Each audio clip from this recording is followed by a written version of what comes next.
The Badgers striking the portal. They get a defense lineman. Let's talk about Mason Reiger, why we like it, and why it's such a good get for Wisconsin. Locked on Badgers. Let's go.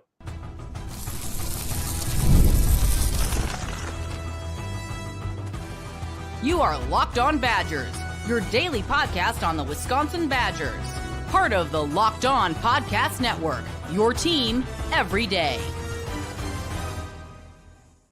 Happy Friday, Badger fans. Welcome to Locked On Badgers, part of the Locked On Podcast Network. I'm your host, Ryan Herrings. Well, we do this every day. We get Justin on a lot of them, too. That is Justin over there. Thank you for joining us. The Badgers strike in the portal. We're going to hit the cannons. We may not hit cannons on everybody, but this one feels like a pretty important pickup, and it's also the first one in the portal. Fire the recruiting cannons. Another one is headed to Madison on Wisconsin. Justin, let's talk Mason Reiger. 6'5", 200, or about 6'4", 250-pound, 255-pound defensive lineman. Coming from Louisville, didn't play last year. Had a knee injury that had to get kind of cleaned up. That was bugging him in the 2023 season. So the Badgers are getting a defense lineman out of Louisville. Experienced guy, has been there for 5 years, right? 5 years because he was a redshirt. Yeah, he's only played 3. So yep. he's a legit would be a redshirt senior. Yep. So they're getting him 1 year, good size, really fun 2023 film, the last full year he played, the type of guy that this team needs. I think he feels a little like a Matt Henningsen type of player if you're going to go Badger comps. What are your thoughts? Because we've talked about him offline for a little bit. So, well, number one, I'll just say this flat out. He's better than anybody we had on the edge last year, and it's not close. He's a guy with legitimate length and size that I think could probably get to 260 if they choose to do it. But when I watch him, the biggest thing that stands out when you watch his film is he's physical and he's aggressive. He's a guy that even in 23, the knee was a little banged up and he was limited and he still had 5 sacks. The motor is consistent with him. You see him play fast and hard, and there's quite a few pass breakups too. Mm-hmm. He does a good job if he's not getting home of getting his hands up. But what I will say is when you look at his sack numbers showed against the best teams they played. He had 2 sacks against Notre Dame. He had a sack against Pitt. He had at least one against Miami. I think one of them might have been called back for a penalty. But the guy flat out just has a knack for making plays in bigger games. Pass rush wise, I think from a move, he sees a guy who seems to understand less is more. Not a lot of wasted movement with him. He's a guy who's just going to rip and go pretty much. And he doesn't hesitate. Like, we don't have anybody like this on our roster that's ready to go right now. Yeah.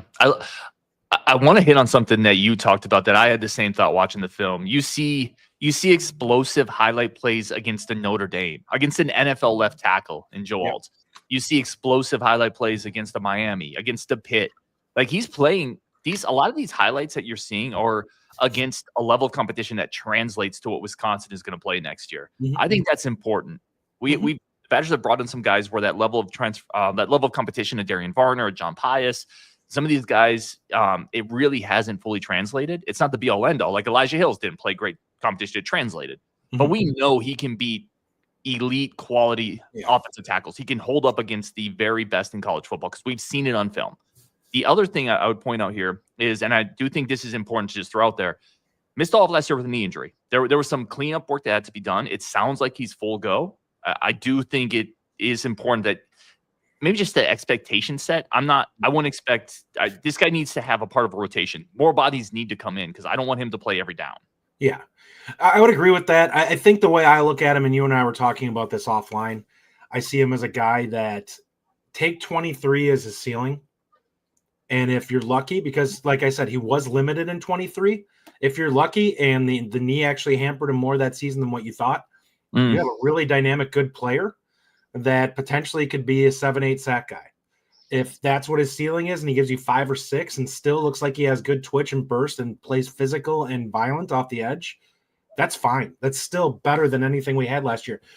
And the other thing I said to you before we came on, you can't just look fully at sack numbers with him because he's a guy, when you watch the film, he's disruptive. And what I mean by that is he pushes the pocket, he gets a tackle in an uncomfortable spot, and he makes a quarterback have to move, which is something Wisconsin didn't do enough of last year. And that is exactly what this team needs from a pass rush standpoint. It's not always about getting home. It's about making that quarterback move and throw when they're uncomfortable, because when they're not throwing with like it's a 7-on-7 drill, that's where mistakes are made. That's where a ball, it gets a little wild, ends up being high. Suddenly a safety gets a pick or corner gets an opportunity to turn on something that he maybe wouldn't have been able to because a guy was clean in the pocket. This is a big deal. Yeah, Jesse Wilder says massive get. We got a bunch of comments in here we're going to get to, but yeah, I agree, Jesse. This is a big get. I do like, the other part of this too is you're looking at defensive line in particular. We talked about it. There are a couple spots on this team, but defensive line, Justin, you need 2 or 3 bodies, and then you need a couple guys from last year's group to also take a step up. Brandon Lane, Jamel Howard, a couple of those guys there. Maybe Willard is. But this is the type of piece that you can plug in. I think he can play in a couple different spots. I think he can play against the run. He can play against the pass. This gives you depth in a lot of situations where you need it. Where do you see him translating specifically into this defense and the shift that they're trying to get bigger on the edges? He's the jack position. I think it's pretty clear. He did a lot of stand-up at Louisville. If you watch the film on him, he kind of fits exactly what they were looking for. It's kind of ridiculous that we got lucky enough to find a guy who's used to playing stand-up edge, but that's really what they did with him there, and I think that he projects well there. I think that he's a guy that can actually hold the edge on the run, and I think he's a guy who can definitely pass rush, and I think that you'd like that versatility. Now, as you said, we'd like to have another body there to spell him. I mean, this is a guy that's coming back off injury. You never know how he'll hold up in terms of reps, but I think this is a significant get for us. Crispy says, let's go. Zach Bartz, who is a great dude, just yelled F yeah out loud in the gym, and like 4 people turned and looked at me. Listen, if you've met Zach, you know he doesn't skip gym days. So he's he's crushing it in there, I'm sure. A couple more comments here. Brandon Lane, don't sleep on B Lane. He'll be ready to go next year. I hope so. Like, I saw him and seen him in fall camp. He looks the part. So if he can take a step up as well, be part of that rotation, it would be huge. Yeah, he fits the profile of what you want, a 300-plus interior guy that can, if he can stack up against the run, I would love it. Yep. That would be huge for Wisconsin. I've mentioned this before too, Justin. The transfer portal speeds up everybody's expectations of players, the timeline. Yes, absolutely. Like going from the level that you do with a Brandon Lane or an Elijah Hills, sometimes it takes a while to really kind of get your footing and get going. So, yeah, if you can get more to Brandon Lane next year, Jamel Howard we've talked about, I think Willard could be that jack guy kind of in a rotation as well. You maybe start building something here. Anything else? I want to ping you on quarterbacks a little bit here, Justin, as well. Anything else you want to talk about with Reiger before we move on from Reiger? I think, this is one of those things where last year we didn't necessarily get somebody with pedigree that had proven it at a high level. This is a guy that actually has done it against quality competition. That Wisconsin badly needs a guy that they can count on to kind of be like, when we need a guy who can make a play, this is a guy who we've seen make a play in a big moment. Yeah, I would agree with that. Now, there are some thoughts in the chats. I'm going to hit you with this. A couple of people saying, last year I got burned by the Pius hype, the Lowry hype. Lowry came from Syracuse, so Lowry was a guy coming from Big Ten competition. But Lowry didn't have the pass rushing numbers that Reiger did. Absolutely not. Yeah. It's different. Well, and you watch the film, and there's a difference when you watch the burst with Reiger. Like Reiger, just being honest, this is a guy that's a fringe NFL guy. Like, and maybe more than that if he ends up coming back and the knee is sound. Like, there's legitimate, when you watch the film, you can see the burst and twitch with him and the physicality and violence he plays with. Like, he comes downhill. This is a guy who will lay out to grab a quarterback.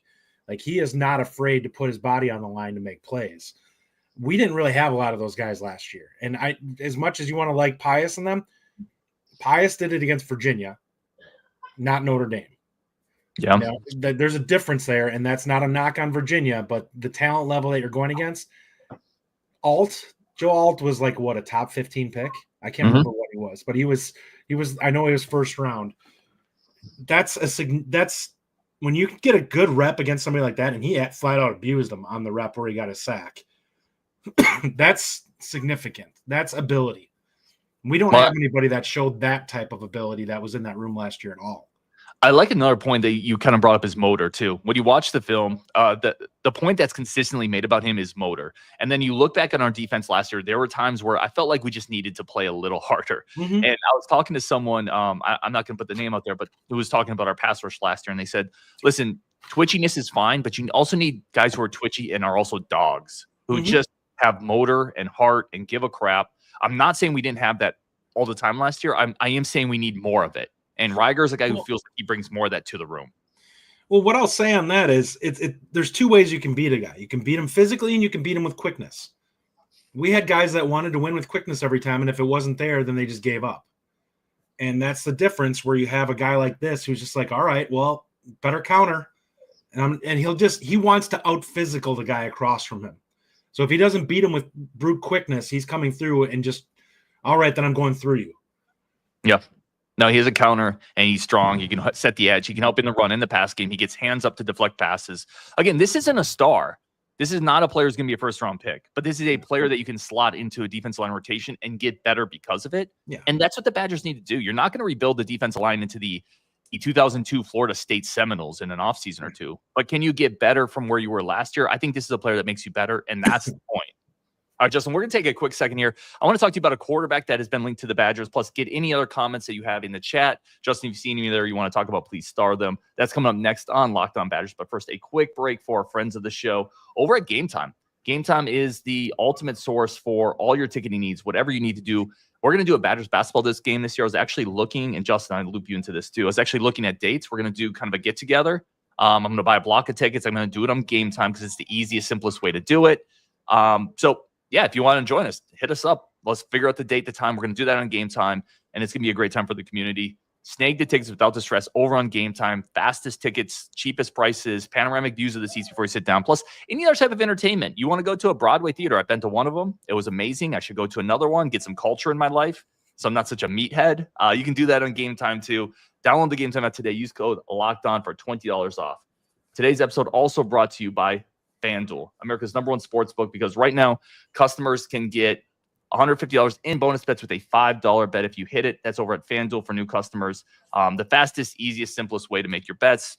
College basketball, football playoffs. Who's your betting favorite for the football playoffs, Justin? If you had to put your mortgage on it, college football playoffs. Oh, man.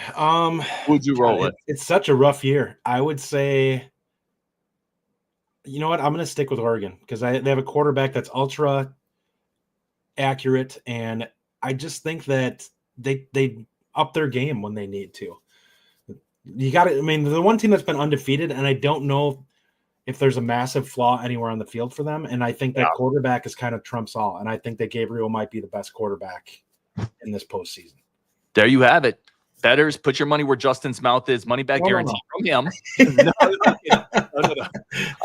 FanDuel.com. Spice up your weekend. Please do responsibly. We're at FanDuel.com. All right, Justin, let's talk quarterbacks and any other comments we have. Danny O'Neal has been linked to the Wisconsin Badgers coming in, visiting former San Diego State quarterback, started 11 games as a freshman. What are your kind of quick thoughts on O'Neal in the scope of we're still looking for another guy probably? Yeah. It's interesting. I don't want to crush the kid, but when I look at him, I'm just going to be honest with my thoughts on this. I watched the film and the things that kind of stood out to me, and I'm like, this looks a lot like Braden Locke, except with a faster 40 time. And the arm's not huge. He is a shorter quarterback, and when he's not a short quarterback that has long limbs. He's a short quarterback that's kind of, like Locke. Does not have that over-the-top delivery where he's not going to have to worry about getting the ball swatted. He is faster. I will definitely give him credit there. He's a better athlete than Braden Locke is, but I don't look at him and say this is a guy who is a big run threat. He can run. It's not something that you're looking to design necessarily plays for him. So I think I'm fine with him being in the room. I will be frustrated if Mabry's not ahead of him come season, because I just think the physical tools, the advantage that he has, then it's strictly going to be a mental thing, and it's going to be frustrating to me that we don't have somebody that I feel has a higher ceiling as our backup. So I think this is where I'm at on Nick Flav said he's a backup. It kind of is what it is. I do hear you. Like the point I made, and this isn't directly at O'Neal, depth is great if the depth can play. We were kind of talking about that in the chat. You don't want bodies just to have bodies. Yeah. I do think it's going to be really tough to find a backup quarterback in the portal that you feel good about as the number 2 that has some tools. Yeah. For me to be a backup. Yeah, and I agree with you, and that's where I look at it. It's like you almost have to do it through your recruiting classes. Yep. Because when you bring in a kid that's coming through the portal, you're not going to sell him on being like, hey, I'm going to let you compete for the number 2 job. Like, that's just not going to work. And if that's what they're comfortable coming in for, then you can't sell them on the idea that you're going to be a lock for that. The way I kind of look at it is like this. If Mabry doesn't take that, it works out 2 ways. If Mabry doesn't take the position from him, then you kind of know what you need to know about Mabry for the backup. And if he does, then O'Neill probably leaves after the spring. Yeah, that is the thing with the portal, right? Like, it giveth and taketh really quickly. I want to hit some comments here on our way out. This is from, let's see. This is a good one here. So Kenny Mack's a little frustrated still. Kenny Mack says, why did Wisconsin get players that are injured or didn't make the cut? Talking about maybe some lower level guys last year or a guy like this that's hurt. My thought on this is in the portal, most guys have some, it's difficult to find perfect guys in the portal, and the perfect guys get $1.5 $2 million. So the guys who are like legit all conference type guys are good quality starters. Number one, if they're in the portal, they probably already have somebody lined up that they're going to. Like, we could say, call it what it is. It's collusion. It's happening. But if those guys hit the portal, it's because they've already got something lined up and there's money already on the table saying. Usually a lot of money. Yes. It's probably, if you're talking defensive line, you're probably talking somewhere in the $400,000 to $500,000 range for a guy like that. Wisconsin's not going to shell that out. If they do, it'll be one guy, and then the rest they're going to try to fill in at somebody who's like 100, 150K. We're not going to be going in there and dropping, massive quantities of money to rebuild an entire defensive line. Couple comments here about the Cal quarterback Fernando Mendoza. That's from Badgerman. Get the Cal cornerback. Jackie says if we can get Danny and a guy like the Cal quarterback. He also says Connor Wiegman, but Connor's off the board. He's to Houston. Yep. I would love Mendoza. Fernando Mendoza is like my dream this offseason. I worry that we won't be able to afford him, Justin. And then I worry that I'm going to be sad with whoever else we get. This is kind of where I'm at with quarterbacks. Because Danny O'Neill can't be the starter. If you're bringing him, absolutely not the backup. So if he is, it dramatically drops the ceiling of this team. And that's not a dig at Danny O'Neill. Number one, he'd be a true sophomore. But I just don't think the physical tools are there for him to be a guy that's going to absolutely carry us. Like, this isn't a Dylan Gabriel guy who's runs like a 4.6 or a 4.7 and also is super accurate and has enough arm to be able to get away with it in the college game. He's like, we'll talk about it with Gabriel. That's a guy who's probably not going to be able to do it at the pro level, but he could be a really good college quarterback. We're not going to get away with a guy like that at Wisconsin where there's other limitations. We don't have the speed that Oregon has on the perimeter. Or anywhere. Or he gets some additional window space with his arm. We don't have Oregon has anywhere is really the answer. Yep. Let's hit up Zach's comment that you put up. I'll let you read that one since you put it up. Yeah, Zach Bartz, get me a vet like Stoner Mendoza and a youthful promising talent like Dylan Lonergan or Luke Kromenhoek. Or is it Kromenhoek? Kromenhoek. You're not the person to ask. Yeah. I think it's Kromenhoek.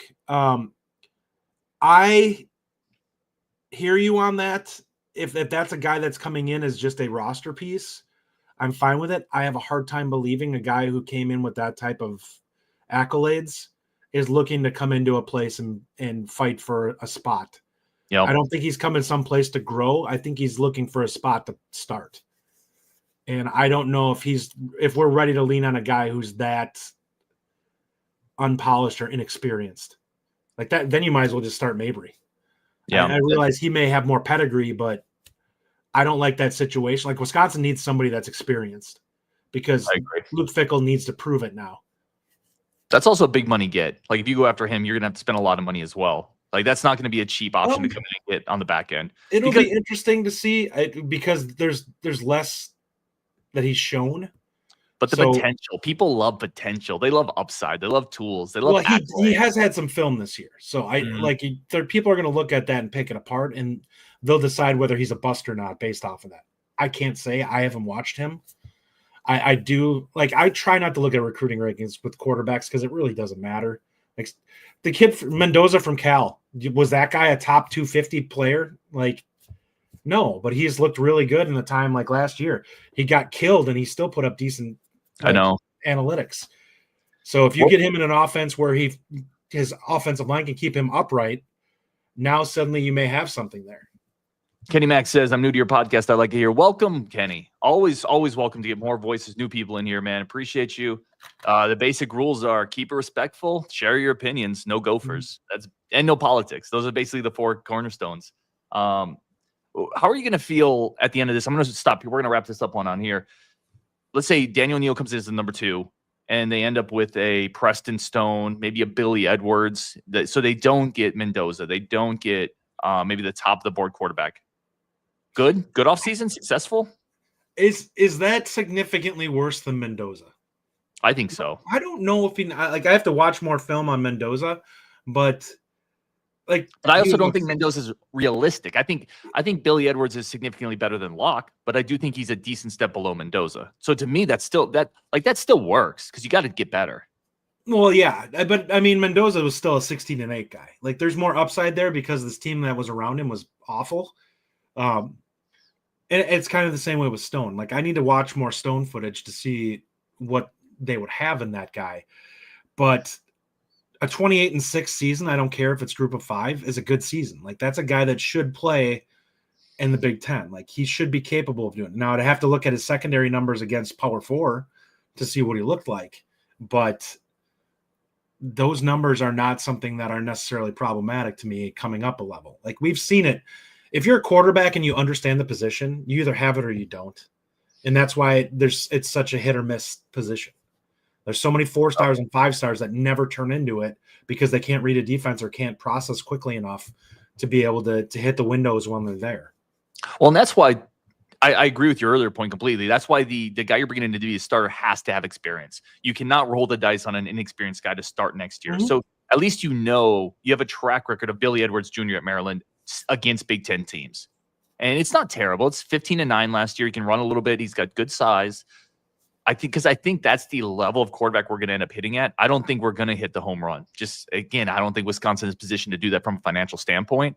Well, okay. What I want to ask on that is has the money been opened for this next season? So the money that is allowed to be used to pay for players. No. Are you talking about the legislation that's working through? No, that is not. 22 mil? Okay. Yep.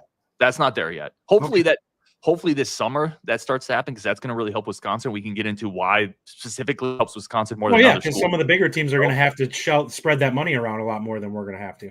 Yep. So that will help Wisconsin, but that avenue is not open yet. Yeah. I mean, there are guys to be had in this offseason that will be an upgrade no matter what. Mm-hmm. And that's honestly – there's a couple of different factors here where Wisconsin has an opportunity to get better offensively. Number one, with the amount of window dressing and everything that's put into this offense under Grimes, it's going to give them some opportunity to get defenses in a bind to begin with right off of the bat. There's just far more, it's more chaotic to a defense to try to figure out what he's actually trying to do. There's a lot of things that help tip off what's actually happening, what type of coverage you're seeing, because he runs a lot of motion and pre-snap movement to get a feel for what the coverage actually is. So quarterbacks are going to have more help than they had last year from the offense. I think you're going to have potentially a better backfield in terms of running backs, just more explosive. And I think you're going to be looking at a better quarterback. Now, what that means overall is hard to say. But I think that even if you get a solid quarterback, it's going to substantially change the outlook of the offense, and that's going to help the defense. And getting a guy like Reiger, who now helps the defense potentially be more disruptive, like if Wisconsin gets a little bit better on both sides of the ball, that changes their outlook for this coming year significantly. They have to hit on those guys, but if they hit on those guys, it will make a huge difference for this team. Yeah, no, I agree. I don't think it's that far away from 6 to 7 wins when you look at the quarterback play you got last year and what I think we'll get this year. We're going to wrap it there, guys. He is the great Justin Jolka. I am Ryan Herrings. This is the Locked On Podcast Network. Really do appreciate every single person tuning in. As always, the Badgers get a big one to start the transfer portal. Defensive line is starting to be rebuilt. on Wisconsin. A bunch more coming up as always.